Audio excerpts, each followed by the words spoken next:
Баршаңызға сәлем достар. Бүгін сіздермен турецкий лимонад, яғни түрік лимонадының рецептімен бөлісемін. Ең алдымен осындай 2 дана апельсин және 3 дана лимонды аз сумен ысқылап тұрып, салқын сумен жақсылап жуып шайып аламыз. Содан кейін міне үкіштің ең кішкене бөлігіне апельсинді да лимонның да сыртқы қабығын тек ағына дейін соған жеткізбей, тек бетін ғана осылай сылып аламыз. Себебі ақ бөлігі түссе қышқылдан беру мүмкін, сондықтан тек қана сыртқы бөлігін ғана міне дәл осындай болып шығу керек. Апельсиннің да лимонның да сыртқы цедрасын осындай үкіштің көмегімен барлығын алып аламыз. Барлығын бір ыдысқа салып, үстіне 400 грамм қант салып, жақсылап қантпен бірге араластырып аламыз.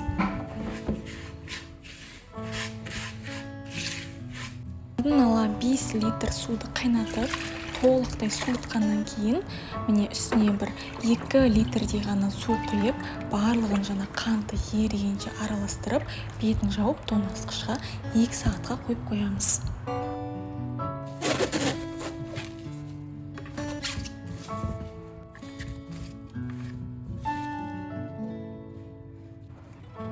Ал сол аралықта осы жаңа сырты алынған 2 апельсин мен 3 лимонымызды ортасынан бөліп, міне ішкі бөлігін, яғни мякітті алып, барлығын езіп, блендермен немесе мынадай менікідей құрылғы болса, яғни езетін құрылғы болса, сол арқылы барлығын лимонды да, апельсинді да езіп аламыз.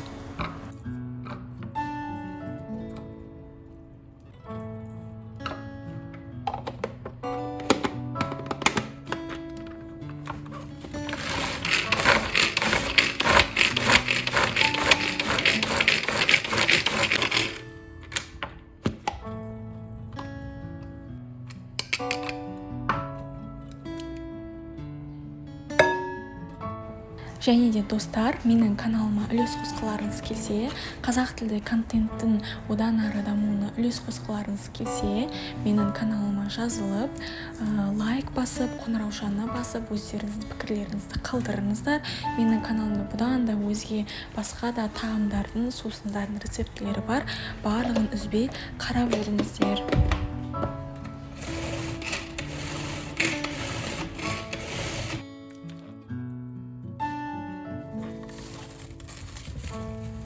Міне тоңазытқыштан алып шығамыз, толықтай салқындаған цедра мен қантпен сумен араласқан осы сұйықтықты үстіне езілген лимон мен апельсин барлығын салып, жақсылап араластырамыз.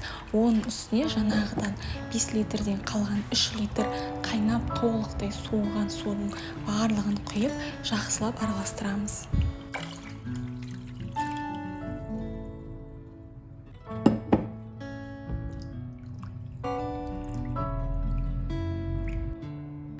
Дәл осы күйінде тоңазытқышқа салсаңыздар да болады, немесе мынадай менің әдісіммен ситадан өткізіп, барлығынан тазартып алып, яғни мына цедрадан және мына ішіндегі мякіттің барлығынан бөліп алып, ситадан өткізіп дайындап алсаңыздар болады.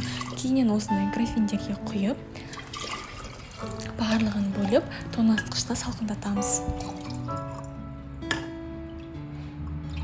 Қалауыңызша жалбызды да қоссаңыздар болады. Жалбызы өте ерекше бір дәм береді. Міне біздің түрік лимонадымыз дайын. Сіздер де дайындап көріңіздер.